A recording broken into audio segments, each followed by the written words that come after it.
Salut à vous, autopsiens et autopsiennes, j'espère que vous allez bien. Les amis, c'était le retour du Barça, le retour des champions.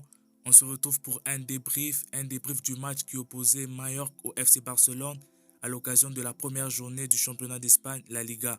Le Barça qui s'est déplacé dans le stade de Mallorca, on le sait, c'est un stade compliqué à jouer. Cette équipe de Mallorca est l'une des meilleures équipes de la Liga depuis un certain moment, donc c'était très important. On le sait, ces matchs-là sont des matchs pièges. Les premiers matchs de la saison et surtout un match officiel, c'est des matchs très importants car c'est très important de bien commencer la saison et de voir ce que cette équipe du Barça nous réservait.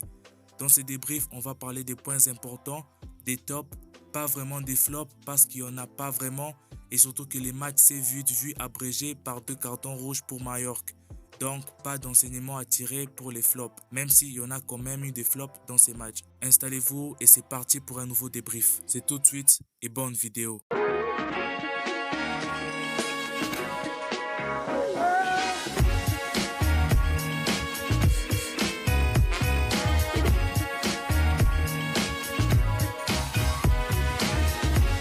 Victoire du Barça 3-0 comme je l'avais prédit lors de l'avant-match avec un but de Rafinha sur une passe de Lamine Yamal, un but du Shark Ferran Torres et enfin un but de Lamine Yamal en toute fin de rencontre.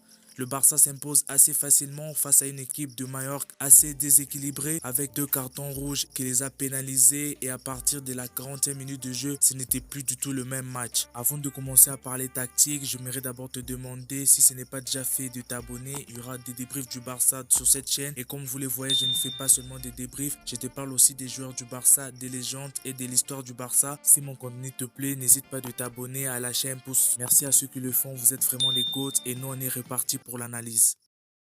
On va commencer par le 11 de départ. Antiflick qui est aligné pour ce match, le premier 11 de départ de la saison. Pas de grande surprise par rapport au match du FC Com car dans les buts on a Johan Garcia.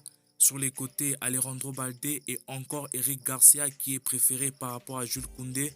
Araujo Cubarsí dans l'axe, De Jong Pedri en double pivot, Fermin Lopez préféré à Dani Olmo en numéro 10 et ensuite Rafinha, Lamine Yamal et Ferran Torres en attaque par rapport à Marcus Rashford face au FC Com. Comme je l'ai dit, l'objectif d'abord de ce premier match est de juger cette équipe du Barça par rapport au match précédent. Les matchs de pré-saison sont des matchs où les équipes et les joueurs ne se donnent pas vraiment. Donc le vrai test, c'était face à cette équipe de Mallorca. Comme d'habitude, la première chose à noter, c'est l'analyse tactique évidemment. On a vu encore une fois une équipe du Barça vraiment très haute dans le pressing. L'objectif était clair, comme face au FC Com, était d'aller récupérer le ballon dans la surface de réparation adverse. Et ça, le Barça l'a bien fait lors de 15 premières minutes, jusqu'à ce que progressivement, petit à petit, cette équipe de Mallorca puisse gérer ce moment-là. On a vu une équipe de Mallorca très agressive, les 2 cartons rouges pour y revenir très rapidement. Le premier est peut-être sévère parce que le joueur a déjà un carton jaune, mais le deuxième il est complètement mérité. Cette équipe de Mallorca, ça me rappelle certaines équipes en Liga, des équipes qui ne pensent qu'à faire de fautes, à ne pas jouer, qui ne pensent qu'à déstabiliser l'équipe en face. Heureusement que le Barça a pu marquer avant parce qu'on l'a vu au fil du match, cette équipe de Mallorca était tout simplement injouable. On a aussi vu un peu de réussite du côté du Barça sur le premier but et le deuxième but. D'ailleurs, sur tous les buts, au final, le Barça a eu un peu de réussite. Sur le premier but, on voit comment le ballon est presque sorti en touche, même si le ballon ne sort pas évidemment. Si le ballon était sorti, l'arbitre aurait été appelé par la VAR. Sur le deuxième but, évidemment, ce joueur qui s'écroule sur une frappe de Lamine Yamal. Pour moi, il n'y a pas faute. C'est le joueur qui s'écroule, personne ne l'a touché. Comme je l'ai dit, face à cette équipe de Mallorca, heureusement que le Barça a pu marquer avant. Sinon, ça aurait été très compliqué de marquer face à cette équipe de Mallorca. On va passer par le premier point le plus important de ce match, c'était la défense. Araujo Cubarsí, avec le départ d'Inigo Martinez, on le sait, c'est la paire titulaire de la saison. Antiflick les avait déjà testés face au FC Com. Comme je vous avais dit lors des débriefs de pré-saison, ça n'avait pas marché avant. Mais face au FC Com, on a vu des trucs très intéressants.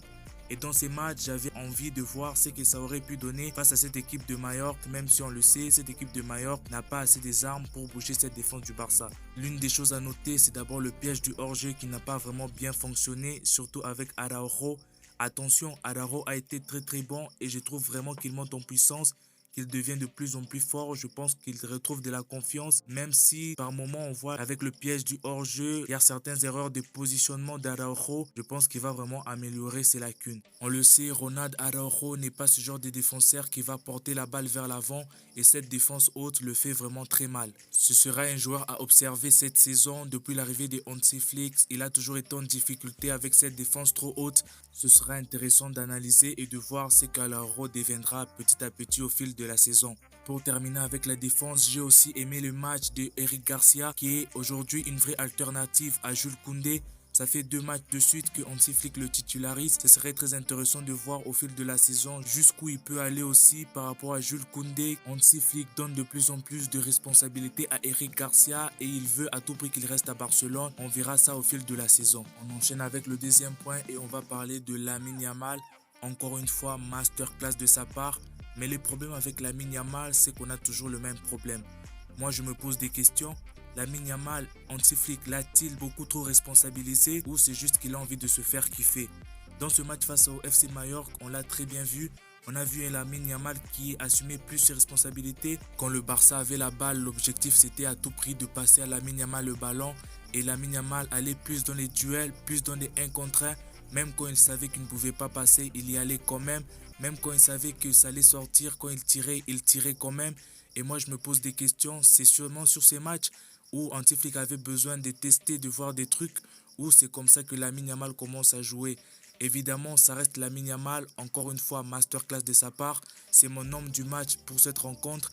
Mais encore une fois, Lamine Yamal doit apprendre à gérer ce genre de situation, à des fois passer à ses coéquipiers. On l'a vu, c'est un joueur qui est mieux quand il passe.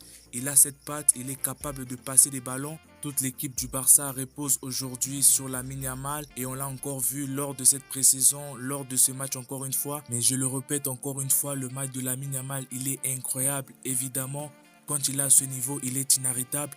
Mais il faut se poser aussi des bonnes questions sur Lamine Yamal et les autres. Surtout que c'était juste le premier match officiel de la saison et le meilleur arrive. Troisième et dernier point de ce débrief, on va parler des tops et des flops en quelque sorte. En top, on a encore une fois Pedri, un match incroyable aussi. Même si c'était meilleur qu'en face, évidemment, c'était un match assez facile pour lui. Il a été facilité aussi par l'adversité. Il y a eu aussi Alejandro Balde qu'on a beaucoup vu. Il est beaucoup monté, il montait avec la balle. Frenkie de Jong aussi, j'ai aimé son match. Rafinha aussi, même si encore une fois, tout transité par Lamine Yamal, même là, il a été là pour le pressing. Ferran Torres, évidemment, quand Lewandowski n'est pas là, aujourd'hui, on doit compter sur Ferran Torres. Et encore une fois, il a prouvé sa finition, elle est chirurgicale, une vraie frappe dans la lucarne. J'ai aimé vraiment le match de Ferran Torres. En flop, je suis un peu déçu par Marcus Rashford. Je pense qu'on l'a pas vraiment beaucoup vu du match. Face à cette équipe de Mallorca avec 2 joueurs en moins, je pense que c'était l'occasion parfaite pour Marcus Rashford de s'illustrer. Mais on n'a pas eu l'occasion de voir Marcus Rashford assez longtemps dans le match et je reste quand même sur ma faim. Pour terminer avec les tops, je vais aussi parler du gardien Johan Garcia. On a enfin un gardien à Barcelone. Les sorties de Johan Garcia m'ont régalé. Ses parades sont incroyables. Enfin, on a un gardien serein. La relance de Johan Garcia, je ne pensais pas qu'il était à ce niveau un bon relanceur. Ce gardien m'a vraiment régalé et c'est encore un top pour Johan Garcia. En flop, vraiment le plus grand flop, je mettrai Dani Olmo. Encore une fois, je sais que c'est très dur. Parfois, on est très dur avec lui. Mais Dani Olmo, j'ai l'impression qu'il n'y est pas du tout. Honnêtement, physiquement, techniquement, mentalement, je pense qu'il manque un truc pour ce joueur. Je l'ai assez dit dans mes débriefs et je ne veux pas me le répéter. Mais pour moi, Dani Olmo, Marcus Rashford, un peu, pour moi, ce sont des flops de ce match. Voilà, c'était tout pour aujourd'hui. Le Flickball est de retour. Le Barça est de retour. Les champions en titre sont de retour. J'espère que le débrief t'a pris. Si c'est le cas, n'hésite surtout pas de t'abonner. Si ce n'est pas déjà fait, dis-moi en commentaire ce que vous avez pensé du match et surtout si Lamine Yamal pour vous, il joue solo ou bien c'est juste Hansi Flick qui lui a plus responsabilisé. J'ai hâte de vous lire en commentaire. Et surtout, n'oublie pas d'activer la cloche de notification pour être prévenu lors des prochaines vidéos qui sortiront parce que des vidéos débrief avant match, histoire du Barça, histoire sur les joueurs du Barça sortiront sur la chaîne. Beaucoup de gros projets arrivent. Merci à ceux qui l'ont déjà fait et merci à ceux qui le feront. Et moi, je vous dis à bientôt pour une nouvelle vidéo Mercato, vidéo débrief ou vidéo histoire sur le Barça. C'était Barça Autopsie. Visca Barça.